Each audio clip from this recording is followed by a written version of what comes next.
शरद पवारांच्या राष्ट्रवादीचे दोन भाग झालेले दिसतात, पण ते खरं आहे का?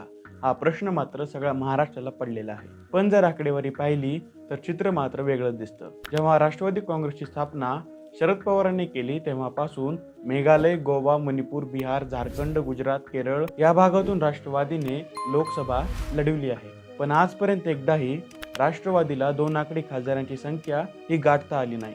2024च्या निवडणुकांमध्येही शरद पवारांचे 8 खासदार हे लोकसभेत गेल्याचं दिसतं.